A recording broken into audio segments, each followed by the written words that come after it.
Hi, Mia. Today we're going to focus on how to train your brain to think in English. Are you ready? Hi, teacher. Yes, I'm ready. But I'm curious. Why is it so important to think in English? I usually just translate in my head, but it takes time, and sometimes I get stuck. That's a great question, Mia. When you think in English, you're training your brain to process the language naturally, without needing to translate from your native language. This makes your speech faster and more fluent, and it also helps you understand English better because you're not constantly switching between languages.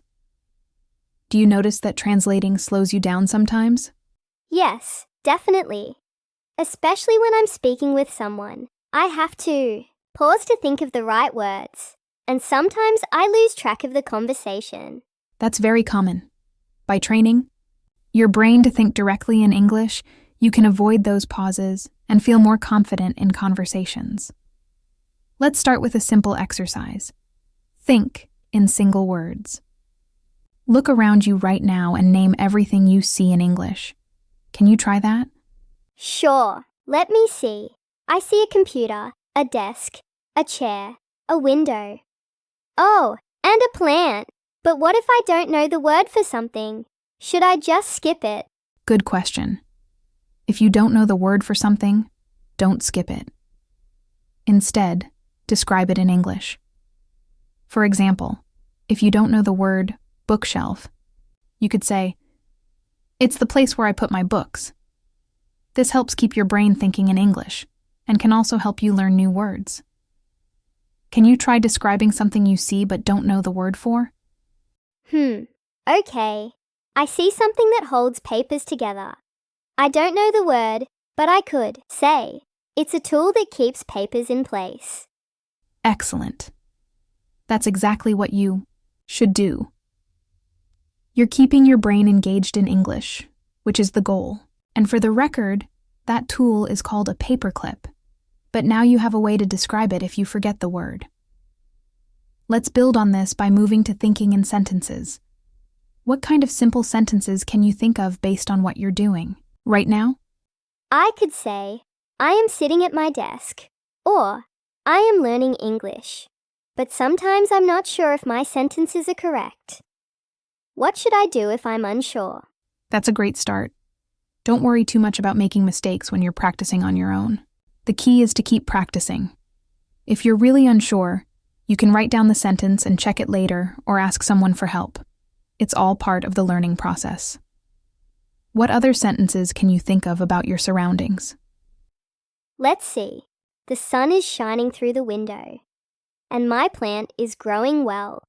But what if I want to talk about what I plan to do later? How do I say that in English? Great question. When talking about future plans, you can use phrases like, "I'm going to," or "I will." For example, "I'm going to study English later," or "I will call my friend tonight." How would you describe your plans for the rest of the day? I think I would say, I'm going to cook dinner later, and I will watch a movie tonight. Is that correct? Yes, that's correct. You're doing really well. Describing your plans in English is an excellent way to practice using different tenses. You can also think about what you did earlier in the day. For example, this morning I went for a walk. How would you describe your morning? This morning I had breakfast, and then I studied for a while. After that, I went to the grocery store. But sometimes I forget the words for what I did. How can I improve my memory for English words? That's a common challenge, but there are a few strategies you can use to improve your memory. One effective method is to use new words in sentences as soon as you learn them. Another is to review them regularly, like before bed or when you wake up. Flashcards can also be helpful. How do you usually try to remember new words? I usually write them down in a notebook, but I sometimes forget to review them. Maybe I should start using flashcards or an app. Do you think that would help? Absolutely. Flashcards and apps can be very effective because they make reviewing fun and interactive. They also help you practice regularly, which is key to remembering new words. Another tip is to try to use the new words in conversation as soon as possible. even if you're just talking to yourself. How often do you practice speaking English? I try to practice speaking a few times a week, but I'm usually alone, so I talk to myself, or sometimes to my dog. It feels a bit strange though. Is that normal? It's completely normal to feel a bit strange talking to yourself, but it's actually a very good practice. Talking to yourself in English helps reinforce what you've learned and makes it easier to think in English. Plus, it's a great way to prepare for real conversations. You can even imagine you're having a conversation with someone else. What kinds of things do you say to yourself in English? I usually say things like, I'm cooking dinner now, or I need to finish this task. But sometimes I pretend I'm talking to a friend, like, how was your day? And then I answer myself. That's excellent. Pretending to have a conversation is a great way to practice. You can imagine different scenarios like ordering food at a restaurant or asking for directions. This helps you get comfortable with everyday conversations in English. What other situations could you imagine?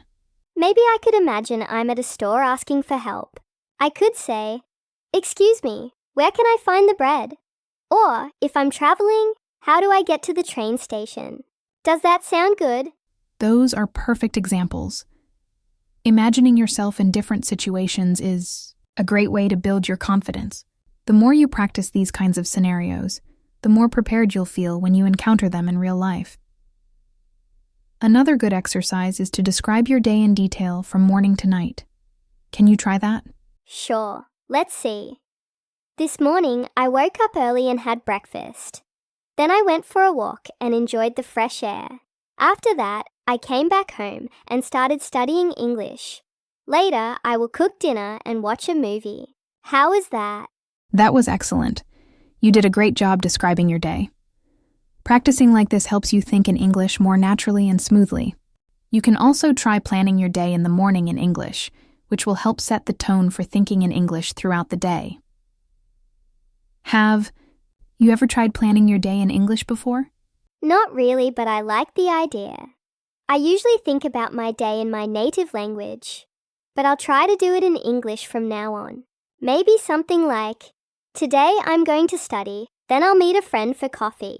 Does that sound good? That sounds perfect. Planning your day in English is a great habit to develop. It keeps your mind engaged with the language and helps you practice different verb tenses. Another fun way to practice is by describing things you see or do throughout the day, like, I'm drinking coffee, or I'm walking to the store. How do you feel about trying this? I think I can do that. I'll start with simple things, like describing what I'm doing or what I see around me. But what about when I'm not sure how to describe something? Should I just skip it? If you're unsure how to describe something, don't skip it. Instead, try to describe it in the simplest way possible. For example, if you don't know the word umbrella, you could say, it's the thing you use when it rains. This keeps you thinking in English and helps you learn new ways to express yourself. What's something you see right now that you could describe? Let's see. I see a remote control, but I could say, it's the device I use to change the channel on the TV. Does that work? That works perfectly. You're doing a great job of finding ways to express yourself in English. Over time, you'll build your vocabulary and be able to describe more things in detail. Also, try to challenge yourself by describing more complex things, or even your thoughts and feelings. How would you describe how you're feeling right now? Right now, I'm feeling excited because I'm learning new things, but also a little nervous because I want to make sure I'm doing everything right. Is that a good way to say it? That's a great way to express how you're feeling. Being able to describe your emotions in English is very important, especially in real conversations. It's natural to feel a bit nervous, but remember that making mistakes is part of the learning process. The more you practice, the more confident you'll become. Do you have any other questions about thinking in English? Yes. One more question. How long will it take before I can think in English without having to try so hard? That's a very common question, And the answer depends on how much you practice. The more consistently you practice thinking in English, the faster it will become natural for you. For some people, it can take a few months of regular practice, while for others, it might take longer. The key is to keep going, even when it feels challenging. How often do you think you can practice? I think I can practice every day, even if it's just for a few minutes. I can start with single words and then try sentences and conversations. Does that sound like a good plan? That's an excellent plan. Practicing every day, even for a short time, will make a big difference. You're already making great progress, Mia. Just keep practicing, stay patient, and remember that every little bit helps. You'll be thinking in English naturally before you know it. Any final thoughts or questions before we wrap up? No, I think I've got it now. I'm excited to start practicing more. Thank you so much for all your help, teacher. I feel more confident already. You're very welcome, Mia. I'm really proud of your progress and dedication. Keep up the great work, and don't hesitate to reach out. If you have any questions or need more tips, you've got this. Thank you, teacher. I'll keep practicing and let you know how it goes. I'm sure I'll see improvements soon. If you enjoyed this video and found it useful, please subscribe, leave a like, and write in the comments if you have any questions, suggestions, or feedback about this video. Thank you, and see you in the next video.